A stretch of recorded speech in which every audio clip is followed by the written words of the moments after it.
hal ini. 1. Seorang hamba hendaknya tidak berharap kecuali kepada Allah Subhanahu wa Ta'ala. 2. Seorang hamba hendaknya hanya takut akan dosa-dosanya. 3. Seorang yang bodoh hendaknya tidak merasa malu untuk bertanya. 4. Seorang yang berilmu ketika ditanya tentang sebuah persoalan dan tidak mengetahui jawabannya, hendaknya tidak malu untuk mengatakan, Allah Subhanahu wa Ta'ala yang Maha Mengetahui. 5. Bagi iman, sabar ibarat kepala sebuah tubuh, sehingga tidak sempurna iman seseorang yang tidak memiliki kesabaran. Asy-Syahid Sayyidina Hasan Syababul Jannah radhiyallahu anhu. Tinggalkan apa yang meragukan hatimu, beralihan kepada sesuatu yang tidak meragukan hatimu, karena sesungguhnya kebenaran itu membawa ketenangan di dalam hati. Manusia celaka karena 3 hal, sombong, rakus dan dengki. Sombong adalah penyebab rusaknya agama dan karena sifat inilah iblis mendapat laknat. Rakus adalah musuh bagi hati manusia dan karena sifat inilah Nabi Adam dikeluarkan dari surga. Dengki adalah menuju kejahatan dan karena sifat inilah Kabil membunuh Habil. Asy-Syahid Sayyidina Husain Syababul Jannah radhiyallahu anhu. Bila mana dunia dianggap sesuatu yang sangat berharga, maka sesungguhnya pahala Allah Subhanahu wa Ta'ala adalah lebih berharga dan lebih mulia. Bila mana tubuh ini dirawat hanya untuk menyambut kematian, maka terbunuhnya seseorang dengan pedang di jalan Allah Subhanahu wa Ta'ala lebih utama. Bila mana rizki yang sudah ditentukan, maka sedikitnya keserakahan seseorang dalam berusaha adalah lebih baik. Bila mana harta benda dihimpun hanya untuk ditinggalkan, maka apa gunanya seorang pelit terhadap sesuatu yang pasti ia tinggalkan. Sabar adalah mahkota, kesetiaan adalah harga diri, memberi adalah kenikmatan, banyak bicara adalah membual, omong kosong, tergesa-gesa adalah kebodohan, kebodohan adalah aib, berlebih-lebihan, dalam berkata, adalah omong kosong, berteman dengan orang yang ahli berbuat hina adalah kejahatan dan berteman dengan ahli kefasikan adalah pusat prasangka buruk. Bila mana dirimu digigit oleh kekejaman massa, maka janganlah kamu mengadu kepada manusia. Dan janganlah kamu meminta selain kepada Allah Tuhan yang Maha Penolong, yang Maha Tahu dan yang Maha Benar. Karena seandainya kamu hidup dan kamu telah berkeliling dari belahan barat sampai ke belahan timur, maka tentu kamu tidak menemukan seorang pun yang mampu membuat orang lain bahagia atau sengsara. Syekh Al-Imam Ibrahim bin Adham radhiyallahu anhu. 10 pesan Ibrahim bin Adham. 1. Kalian mengenal Allah tetapi kalian tidak menunaikan haknya. 2. Kalian mengaku mencintai Rasul-Nya, tetapi kalian meninggalkan sunnahnya. 3. Kalian membaca Al-Quran, tetapi kalian tidak mengamalkan isinya. 4. Kalian banyak diberi nikmat karunia, akan tetapi kalian tidak mensyukurinya.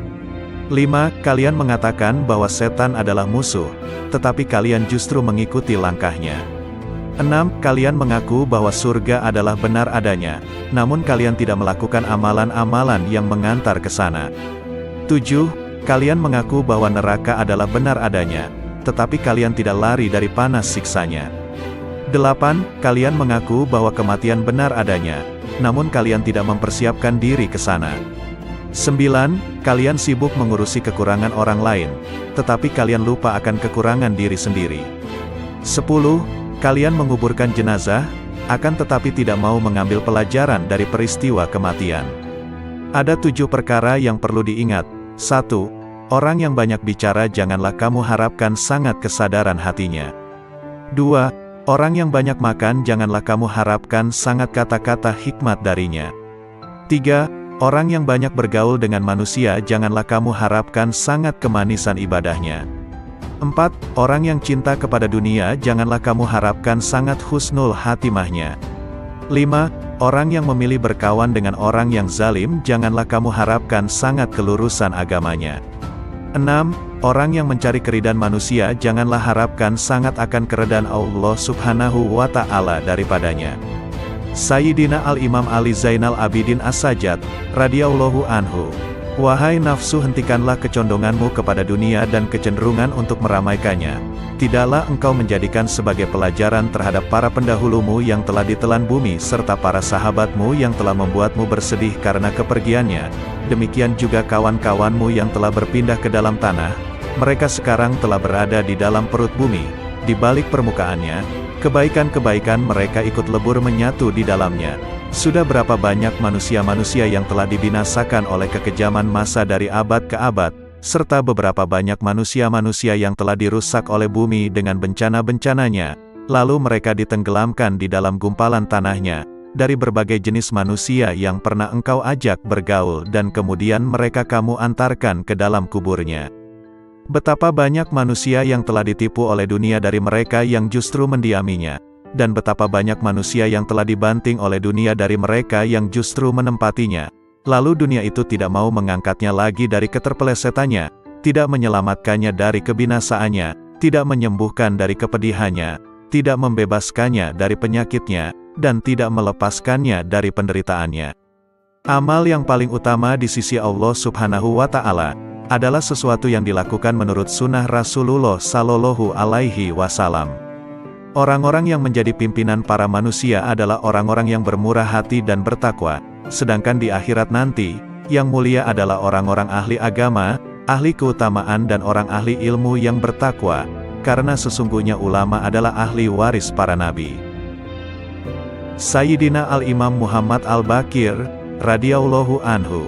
Sesungguhnya petir dapat menyambar seorang mukmin atau bukan, tetapi tak akan menyambar orang yang berzikir. Wahai putraku, hindarilah sifat malas dan bosan, karena keduanya merupakan kunci keburukan.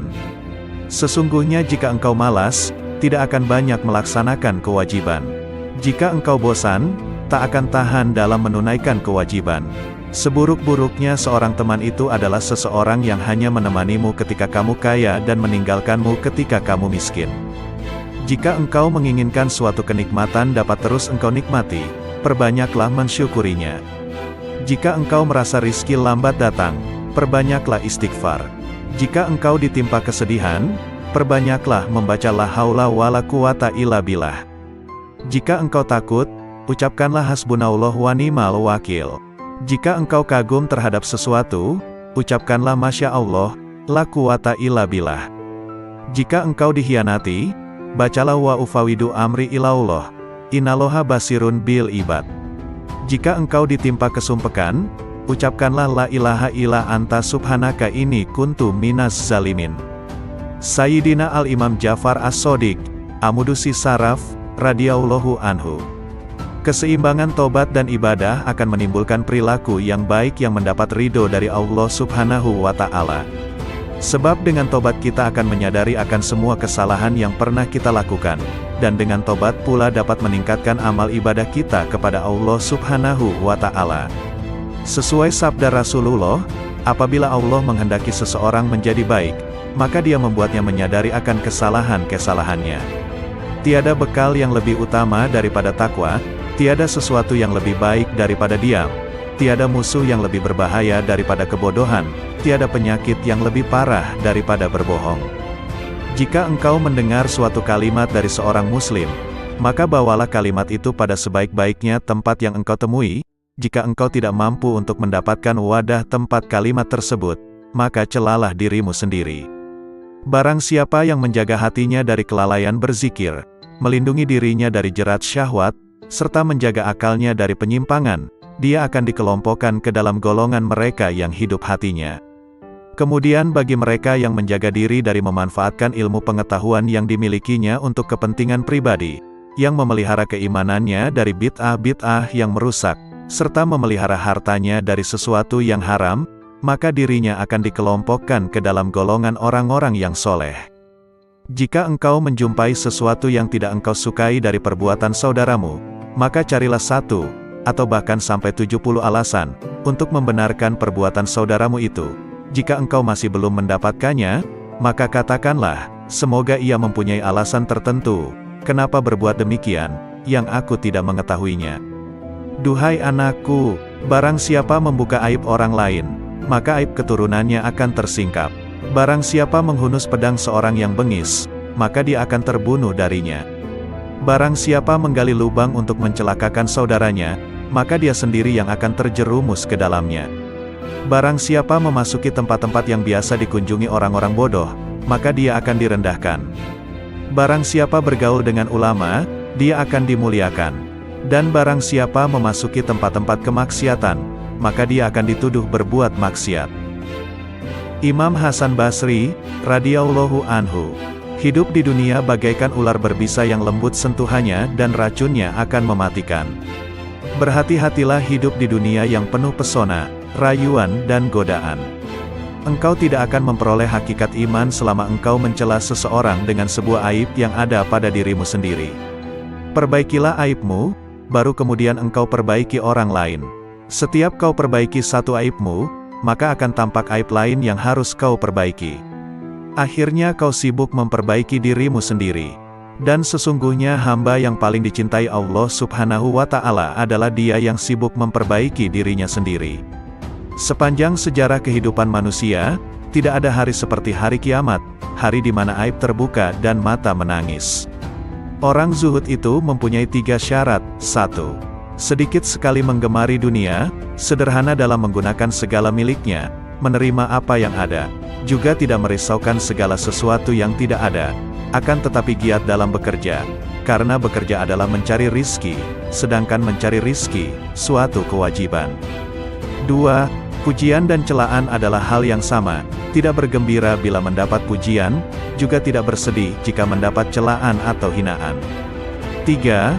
Mengutamakan ridho Allah Subhanahu wa Ta'ala daripada ridho manusia atau merasa tenteram jiwanya bersama Allah Subhanahu wa Ta'ala dan merasa bahagia sebab dapat mentaati semua tuntutannya.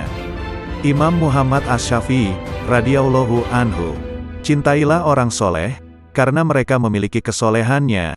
Cintailah Nabi Muhammad sallallahu alaihi wasallam, karena dia kekasih Allah Subhanahu wa Ta'ala, dan cintailah Allah Subhanahu wa Ta'ala, karena dia kecintaan Nabi dan orang soleh.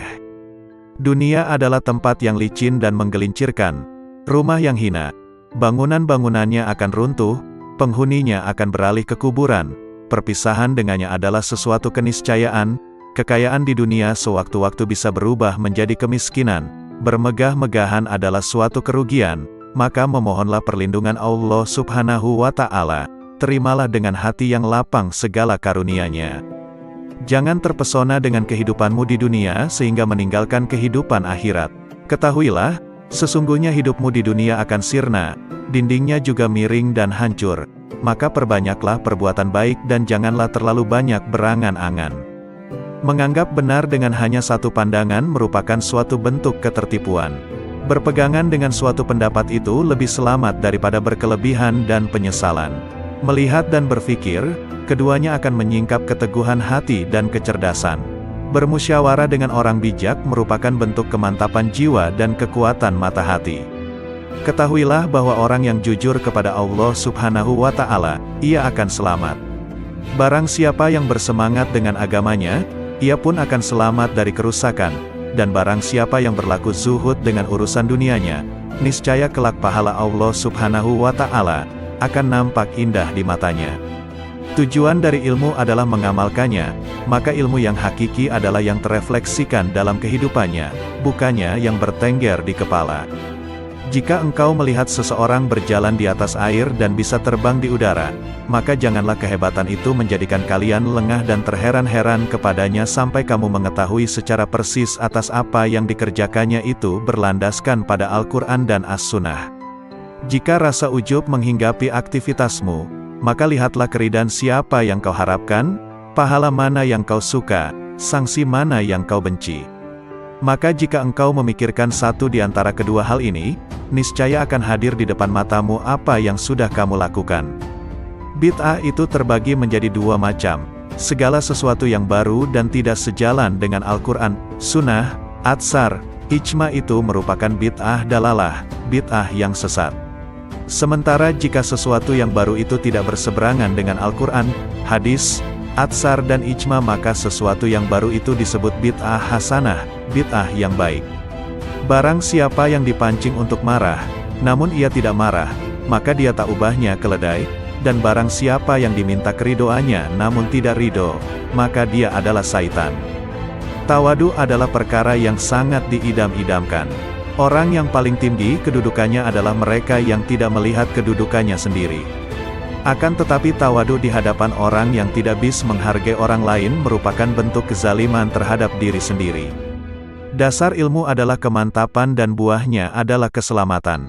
Dasar wara, menjaga diri dari sesuatu yang meragukan, adalah qanaah, menerima karunia Allah Subhanahu wa Ta'ala dengan dada yang lapang, dan buahnya adalah ketenangan batin.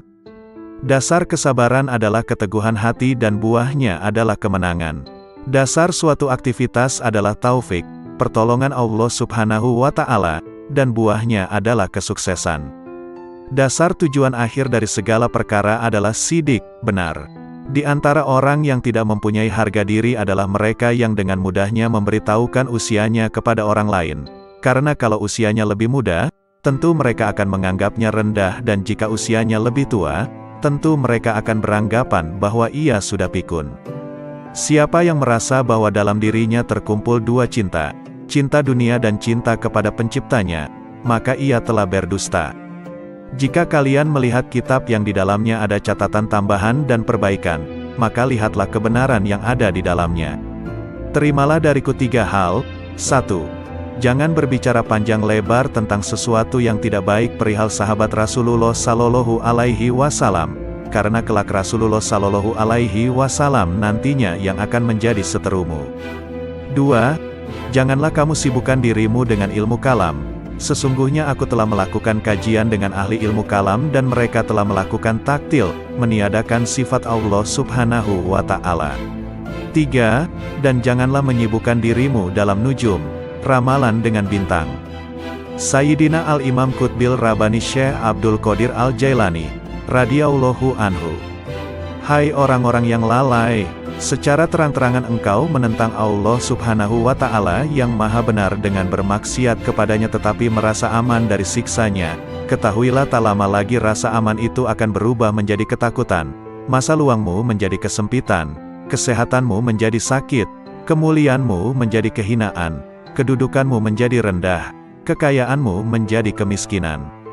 Ketahuilah, rasa aman dari siksa Allah Subhanahu wa Ta'ala Azza wa Jalla yang akan kau peroleh di hari kiamat sesuai dengan rasa takutmu kepadanya di dunia ini. Sebaliknya, ketakutanmu di hari kiamat sesuai rasa amanmu dari siksa Allah di dunia. Sayangnya, engkau tenggelam di dunia dan terperosok ke lembah kelalaian, sehingga cara hidupmu seperti hewan. Yang kalian ketahui hanya makan, minum, menikah dan tidur. Keadaan kalian ini tampak nyata bagi orang-orang yang berhati suci. Rasa rakus terhadap dunia, keinginan untuk mencari dan menumpuk-numpuk harta telah memalingkan kalian dari jalan Allah dan pintunya. Hai yang ternoda karena ketamakannya, andai kata kau bersama penghuni bumi bersatu untuk mendatangkan sesuatu yang bukan bagianmu, maka kalian semua tidak akan mampu mendatangkannya. Oleh karena itu tinggalkanlah rasa tamak untuk mencari sesuatu, rezeki, yang telah ditetapkan untukmu, maupun yang tidak ditetapkan untukmu. Apakah pantas bagi seorang yang berakal untuk menghabiskan waktunya memikirkan sesuatu yang telah selesai pembagiannya?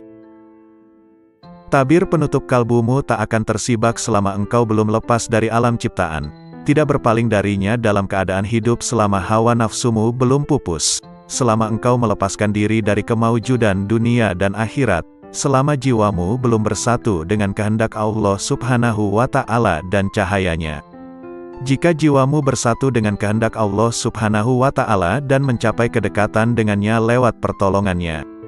Makna hakiki bersatu dengan Allah Subhanahu wa Ta'ala ialah berlepas diri dari makhluk dan kedirian, serta sesuai dengan kehendaknya tanpa gerakmu, yang ada hanya kehendaknya. Inilah keadaan fana dirimu, dan dalam keadaan itulah engkau bersatu dengannya, bukan bersatu dengan ciptaannya. Sesuai firman Allah Subhanahu wa Ta'ala, tak ada sesuatu pun yang serupa dengannya, dan dialah yang maha mendengar dan maha melihat. Anakku, pertama-tama nasihatilah dirimu, kemudian nasihatilah orang lain. Perhatikanlah dirimu, jangan mengurusi orang lain.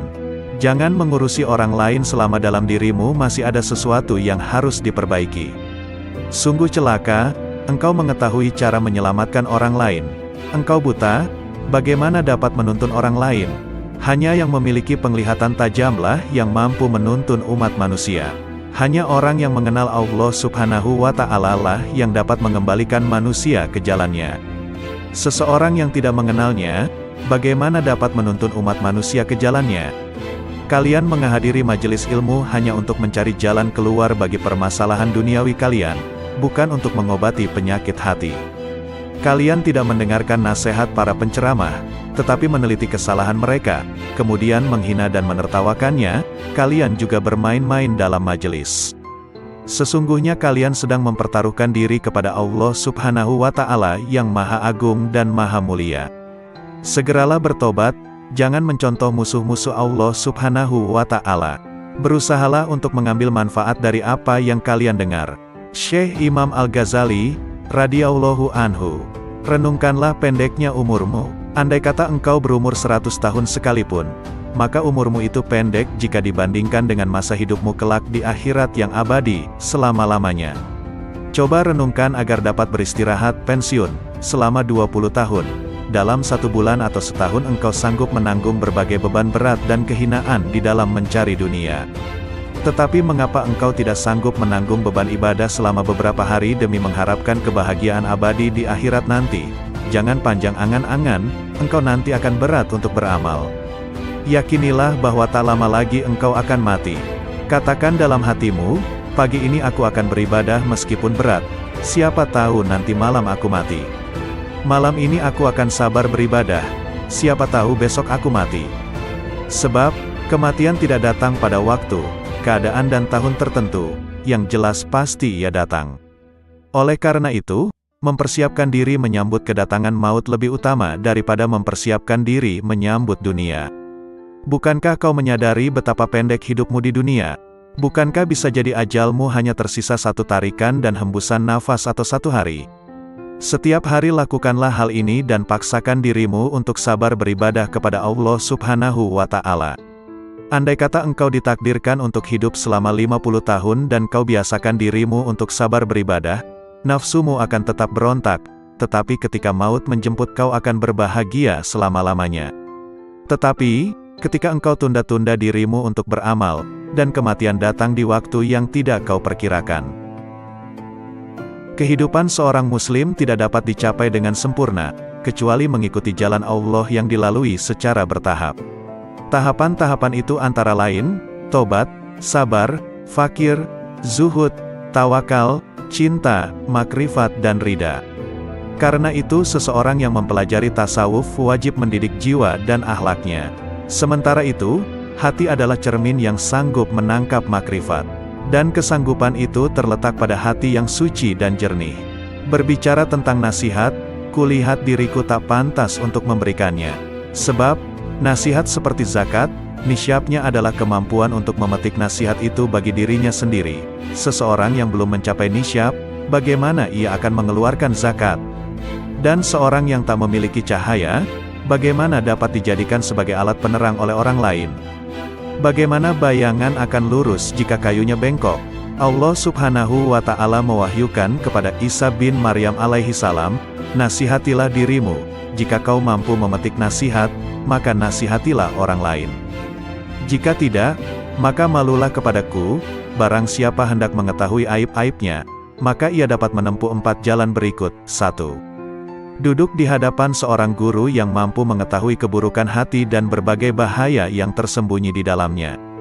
Kemudian ia memasrahkan dirinya kepada sang guru dan mengikuti petunjuknya dalam bermujahadah membersihkan aib itu. Ini adalah keadaan seorang murid dengan syekhnya dan seorang pelajar dengan gurunya. Sang guru akan menunjukkan aib-aibnya dan cara pengobatannya, tapi di zaman ini guru semacam ini langka. 2. Mencari seorang teman yang jujur, memiliki basiroh, mata hati yang tajam, dan berpegangan pada agama. Ia kemudian menjadikan temannya itu sebagai pengawas yang mengamati keadaan, perbuatan, serta semua aib batin dan zohirnya, sehingga ia dapat memperingatkannya. Demikian inilah yang dahulu dilakukan oleh orang-orang cerdik, orang-orang terkemuka dan para pemimpin agama. 3. Berusaha mengetahui aib dari ucapan musuh-musuhnya. Sebab pandangan yang penuh kebencian akan berusaha menyingkapkan keburukan seseorang. Bisa jadi manfaat yang diperoleh seseorang dari musuh yang sangat membencinya dan suka mencari-cari kesalahannya adalah lebih banyak dari teman yang suka bermanis muka, memuji dan menyembunyikan aib-aibnya. Namun, sudah menjadi watak manusia untuk mendustakan ucapan musuh-musuhnya dan menganggapnya sebagai ungkapan kedengkian. Tetapi, orang yang memiliki mata hati jernih mampu memetik pelajaran dari berbagai keburukan dirinya yang disebutkan oleh musuhnya. 4. Bergaul dengan masyarakat. Setiap kali melihat perilaku tercela seseorang, maka ia segera menuduh dirinya sendiri juga memiliki sifat tercela itu. Kemudian ia tuntut dirinya untuk segera meninggalkannya. Sebab, seorang mukmin adalah cermin bagi mukmin lainnya. Ketika melihat aib orang lain ia akan melihat aib-aibnya sendiri. Sangat jauh jika bermaksud memaknai sehat atau kenyang tanpa mengalami sendiri rasa sehat atau kenyang. Mengalami mabuk lebih jelas daripada hanya mendengar tentang arti mabuk, meskipun yang mengalaminya mungkin belum pernah mendengar teori mabuk. Maka mengetahui arti dan syarat-syarat zuhud tidak sama dengan bersifat zuhud. Kehidupan seorang muslim tidak dapat dicapai dengan sempurna, kecuali mengikuti jalan Allah Subhanahu wa Ta'ala yang dilalui secara bertahap. Tahapan-tahapan itu antara lain, tobat, sabar, fakir, zuhud, tawakal, cinta, makrifat dan ridha. Karena itu seseorang yang mempelajari tasawuf wajib mendidik jiwa dan akhlaknya. Sementara itu, hati adalah cermin yang sanggup menangkap makrifat. Dan kesanggupan itu terletak pada hati yang suci dan jernih. Sayyidina Al-Imam Syekh Abu Hasan Ali Asy-Syadzili, radhiyallahu anhu. Jika kasyaf bertentangan dengan Al-Quran dan Sunnah, tinggalkanlah kasyaf dan berpeganglah pada Al-Quran dan Sunnah. Katakan pada dirimu sesungguhnya Allah Subhanahu wa Ta'ala menjamin keselamatan saya dalam kitabnya dan sunnah rasulnya dari kesalahan, bukan dari kasyaf, ilham, maupun musyahadah sebelum mencari kebenarannya dalam Al-Quran dan sunnah terlebih dahulu. Jika engkau menginginkan bagian dari anugerah para wali, berpalinglah dari manusia kecuali dia menunjukkanmu kepada Allah Subhanahu wa Ta'ala dengan cara yang benar dan tidak bertentangan dengan Al-Quran dan sunnah. Manakala zikir terasa berat di lisanmu, sementara pintu kontemplasi tertutup, ketahuilah bahwa hal itu semata-mata karena dosa-dosamu atau kemunafikan dalam hatimu. Tak ada jalan bagimu, kecuali bertaubat, memperbaiki diri, hanya menggantungkan diri kepada Allah Subhanahu wa Ta'ala dan ikhlas beragama. Ketuklah pintu zikir dengan hasrat dan sikap sangat membutuhkan kepada Allah Subhanahu wa Ta'ala melalui kontemplasi, menjauhkan diri segala hal selain Allah Subhanahu wa Ta'ala. Lakukanlah dengan menjaga rahasia batin, agar jauh dari bisikan nafsu dalam seluruh nafas dan jiwa, sehingga kalian memiliki kekayaan rohani. Tuntaskan lisanmu dengan berzikir, hatimu untuk tafakur dan tubuhmu untuk menuruti perintahnya. Dengan demikian, kalian bisa tergolong orang-orang soleh. Sayyidina Al-Imam Muhammad Maula Ad-Dawilai radhiyallahu anhu. Sesungguhnya aku tidak takut miskin, sebab yakin bahwa karunia Allah lebih dekat dari yang di tanganku. Sesungguhnya aku tidak membenci kematian, sebab yang membenci kematian berarti membenci bertemu dengan Allah Subhanahu wa Ta'ala. Aku tidak pernah membenci tamu, meskipun tidak memiliki sesuatu yang dapat aku hidangkan. Syekh Abdurrahman Assegaf berkata, bila mana ayahku sedang membaca satu ayat Al-Quran, maka lidah beliau seolah-olah menjadi bara. Dan tak lama kemudian akan terlihat bibir beliau terbakar, karena dahsyatnya rasa khauf beliau kepada Allah Subhanahu wa Ta'ala. Dan ayahandaku pernah berkata kepadaku, kalau sekiranya lidahku berada di luar badanku ketika aku sedang membaca ayat Al-Quran niscaya akan aku bakar lidahku dengan tanganku sendiri sebagai peringatan bagi diriku sendiri agar bertakwa kepada Allah Subhanahu wa Ta'ala. Sayyidina Al-Imam Al-Quds Syekh Abdurrahman As-Segaf, radhiyallahu anhu. Al-Muqaddam Ats-Tsani li As-Sa'adati Ba'alawi. Semua manusia membutuhkan ilmu, ilmu membutuhkan amal, amal membutuhkan akal. Akal membutuhkan taufik dan taufik adalah pemberian Allah Subhanahu wa Ta'ala. Setiap ilmu tanpa amal, maka batil. Setiap ilmu dan amal tanpa niat, maka tiada bernilai. Setiap ilmu, amal dan niat tanpa sesuai dengan sunnah, maka tertolak. Setiap ilmu, amal, niat dan sesuai sunnah, tanpa wara, maka suatu kerugian. Dikhawatirkan pelakunya akan kehilangan semuanya di saat hari ditimbangnya amal. Janganlah engkau beranggapan bahwa amalan-amalan lahirmu itu bernilai. Sedikit dari amalan batin lebih baik dari lautan amalan lahir. Obatnya hati adalah tidak tergantung pada makhluk. Barang siapa yang tidak mempunyai wirid, maka ia seperti monyet. Barang siapa yang tidak menelaah dan mempelajari kitab Ihya, maka ia tidak punya rasa malu. Al-Imam Muhyin Nufus Al-Habib Abdullah Al-Aidrus Akhbar, radhiyallahu anhu. Di antara waktu yang bernilai tinggi, merupakan pembuka pembendaharaan ilahi, di antara zuhur dan asyar, maghrib dan isya dan tengah malam terakhir sampai ba'da subuh. Sumber segala kebaikan dan pangkal segala kedudukan dan keberkahan akan dicapai melalui ingat mati, kubur dan bangkai. Keridhaan Allah Subhanahu wa Ta'ala dan Rasul-Nya terletak pada mutalaah, mempelajari dan memperdalam Al-Quran dan hadis serta kitab-kitab agama Islam.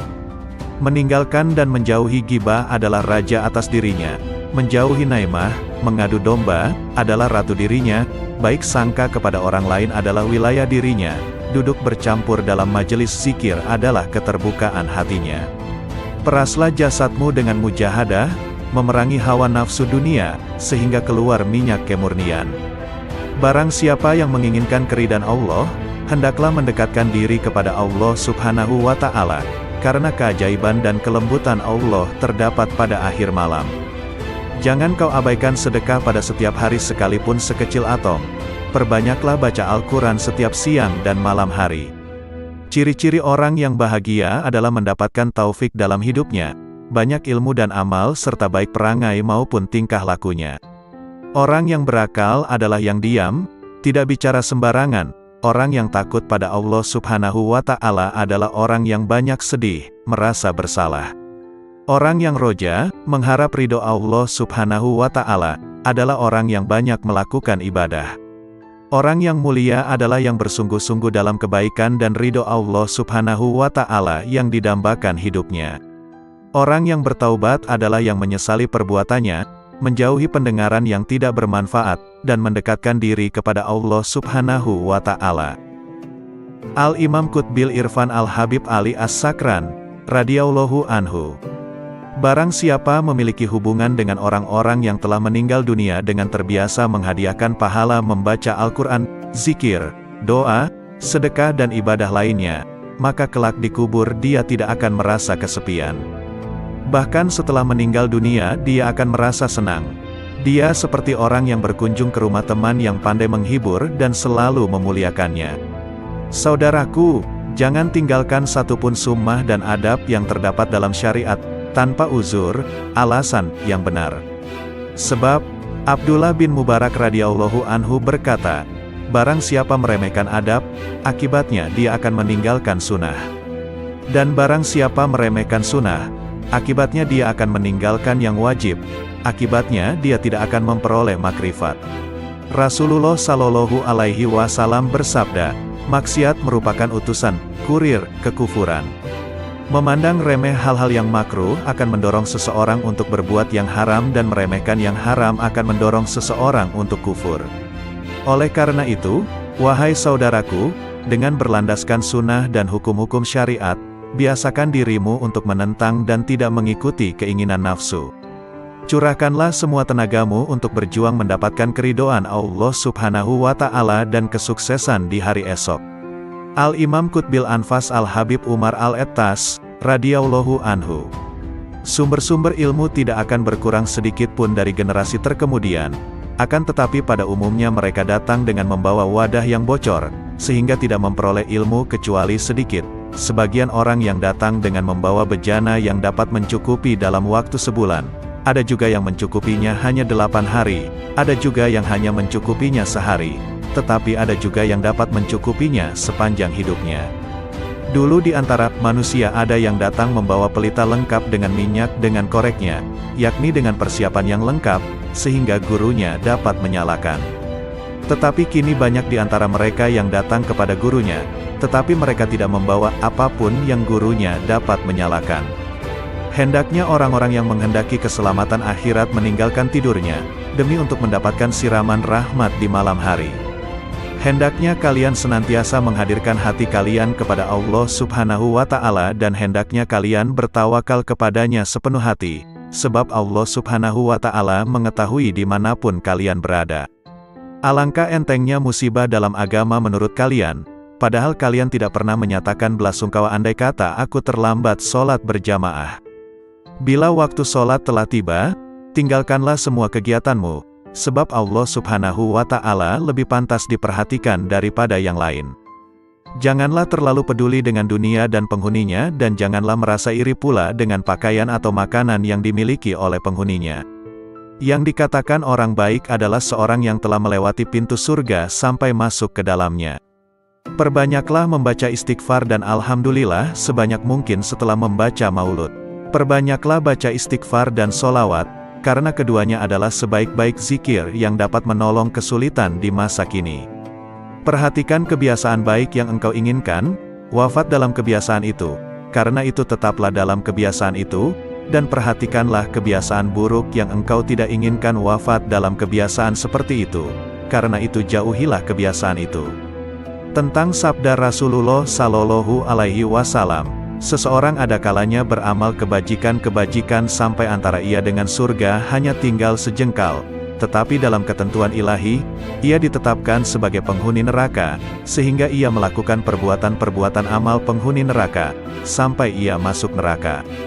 Seseorang ada kalanya beramal kejahatan-kejahatan sampai antara ia dengan neraka hanya tinggal sejengkal, tetapi dalam ketetapan ilahi, ia ditetapkan sebagai calon penghuni surga, maka ia beramal penghuni surga, sampai ia masuk surga.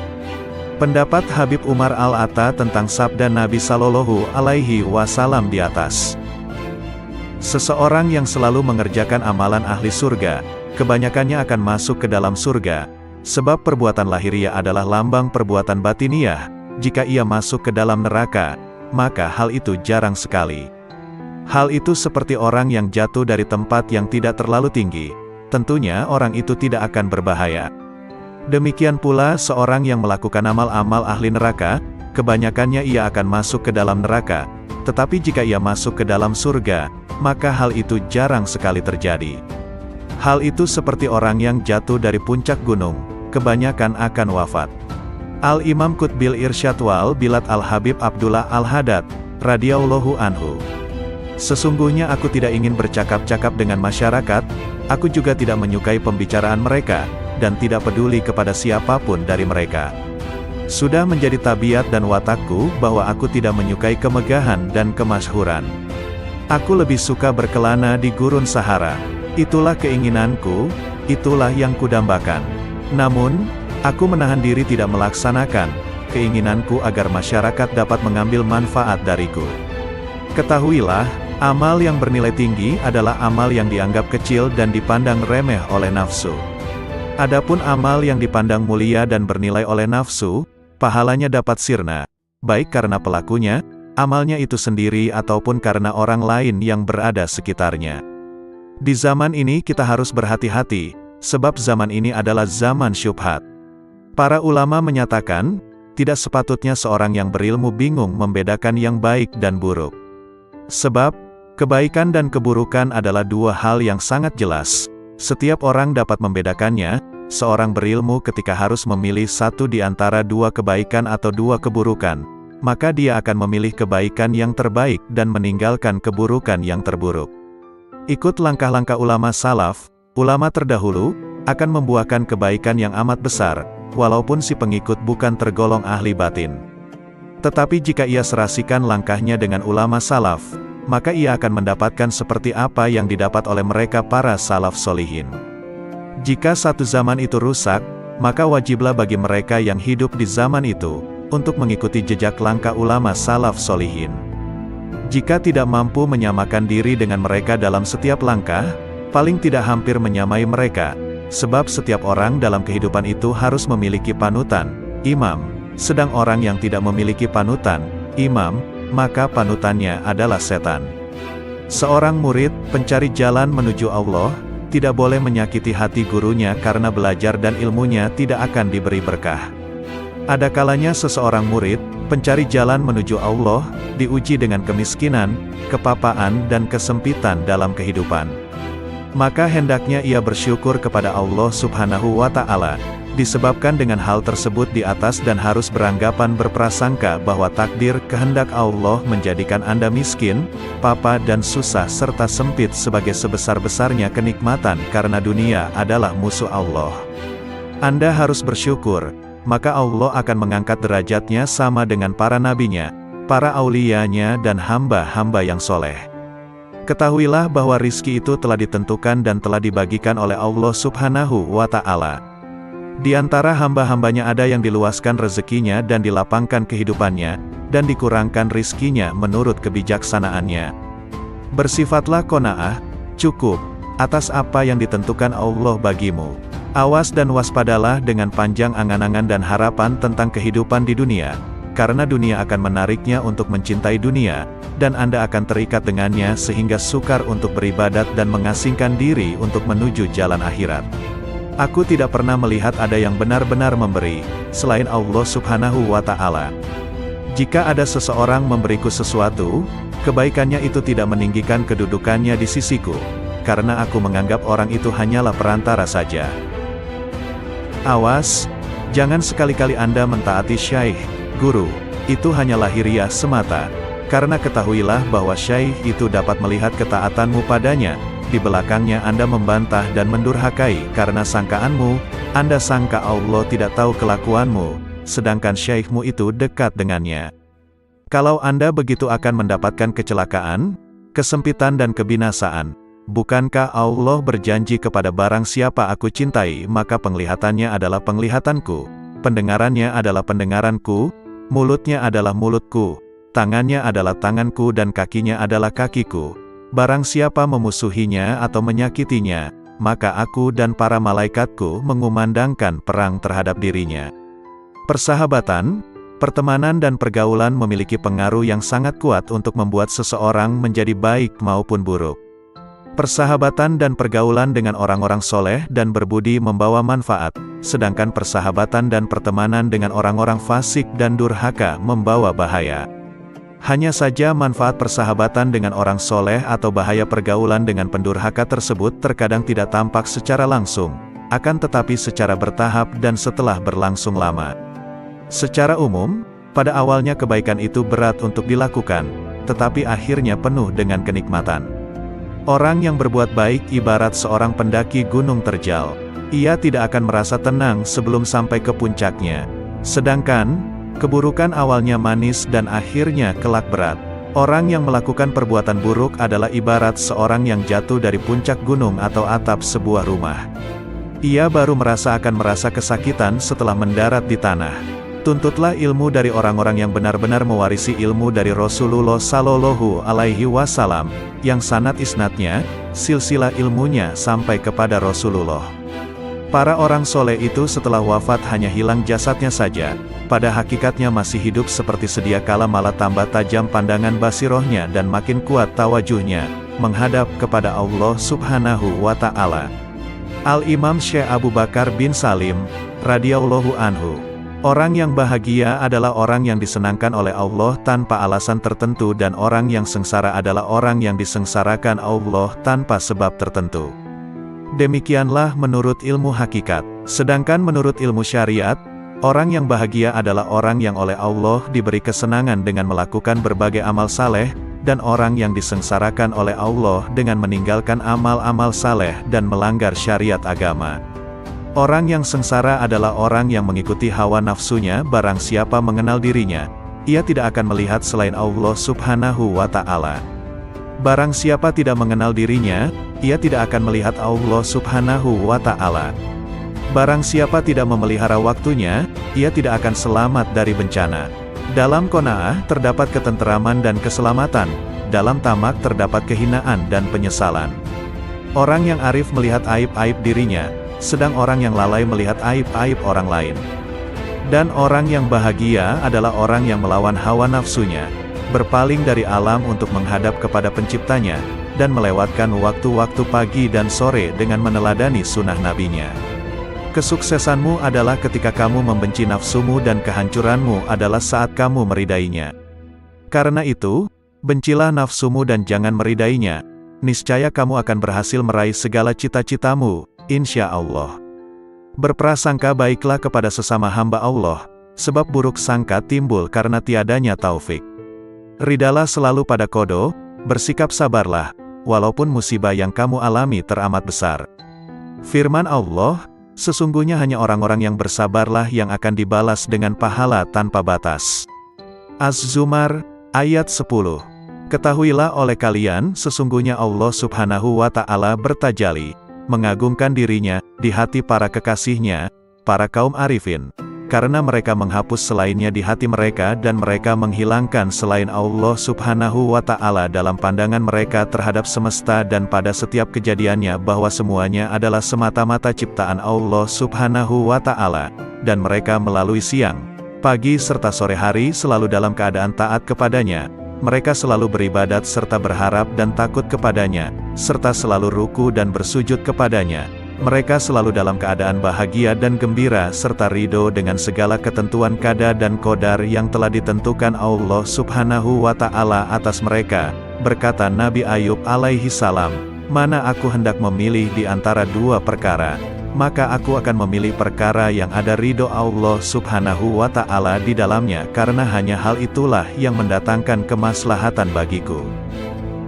Berkata kaum arifin, "Kalau sekiranya kedua mataku melihat selain Allah, maka akan kubutakan.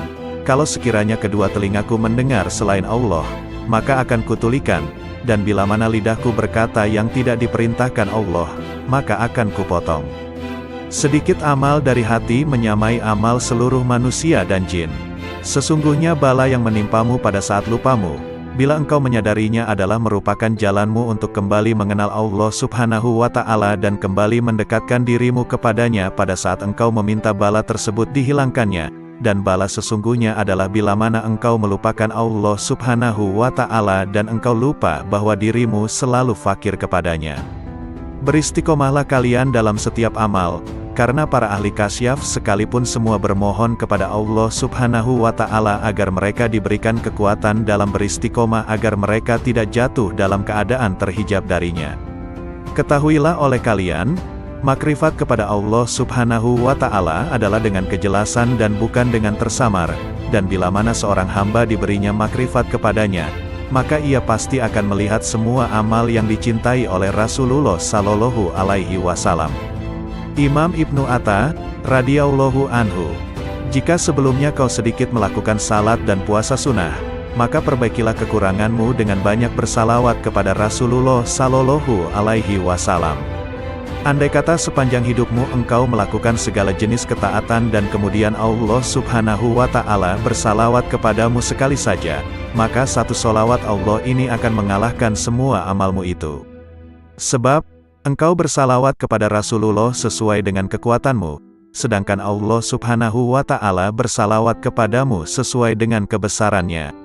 Ini jika Allah Subhanahu wa Ta'ala bersalawat kepadamu sekali, lalu bagaimana jika Allah Subhanahu wa Ta'ala membalas setiap solawatmu dengan 10 solawat sebagaimana yang disebutkan dalam sebuah hadis sahih? Betapa indah hidup ini jika kau isi dengan ketaatan kepada Allah Subhanahu wa Ta'ala, dengan berzikir kepadanya dan bersalawat kepada Rasulullah Sallallahu Alaihi Wasallam. Orang yang menggunakan masa sehatnya untuk bermaksiat kepada Allah Subhanahu wa Ta'ala adalah seperti seorang anak yang mendapat warisan dari ayahnya sebesar 1000 dinar, kemudian ia gunakan semua uang itu untuk membeli ular dan kalajengking yang sangat berbisa yang kemudian mengelilingi dan menggigitnya. Bukankah ular dan kalajengking tersebut akan membunuhnya? Kamu gunakan masa sehatmu untuk bermaksiat kepada Allah Subhanahu wa Ta'ala, maka nilaimu adalah seperti burung pemakan bangkai yang terbang berkeliling mencari bangkai, dimanapun ia dapatkan, maka ia segera mendarat. Jadilah seperti tawon, kecil tapi memiliki cita-cita yang mulia. Ia hisap wewangian dan ia produksi madu yang enak. Engkau telah terlalu lama bergelimang kemaksiatan, kini terjunlah ke dalam hal-hal yang dicintai Allah Subhanahu wa Ta'ala. Telah kujelaskan hakikat permasalahan ini kepadamu, tetapi orang yang lalai tidak akan sadar meskipun memperoleh berbagai rencana. Sebab wanita yang kurang waras akalnya ketika putranya mati, ia justru tertawa. Begitu pula dirimu, engkau tinggalkan sholat malam, puasa sunnah dan berbagai amal soleh lain yang dapat kau kerjakan dengan seluruh anggota tubuhmu, tetapi tidak sedikit pun engkau merasa sakit. Kelalaian telah membunuh hatimu. Orang hidup akan merasa sakit ketika tertusuk jarum, akan tetapi, sesosok mayat tidak akan merasa sakit meskipun tubuhnya dipotong-potong dengan sebilah pedang. Saat ini hatimu sedang mati, karena itu duduklah di majelis yang penuh hikmah, sebab di dalamnya terdapat hembusan karunia dari surga. Hembusan karunia itu dapat engkau temukan di rumahmu, di perjalananmu. Jangan tinggalkan majelis ilmu, andai kata dirimu masih melakukan banyak maksiat. Jangan berkata, apa manfaatnya aku datang ke majelis ilmu, sedangkan aku senantiasa bermaksiat dan tidak mampu meninggalkannya. Akan tetapi, lepaskanlah busur panahmu selalu. Jika hari ini tidak tepat sasaran, bisa jadi besok tepat sasaran. Engkau hendaknya berpikir untuk melakukan amal sebaik mungkin, bukan sebanyak mungkin. Banyak amal jika tidak dilakukan dengan baik adalah seperti pakaian yang banyak jumlahnya, tetapi harganya murah harganya. Sedangkan sedikit amal tetapi berkualitas, dikerjakan dengan baik, adalah seperti sedikit pakaian tetapi mahal harganya. Amal yang berkualitas, dikerjakan dengan baik, adalah seperti sebuah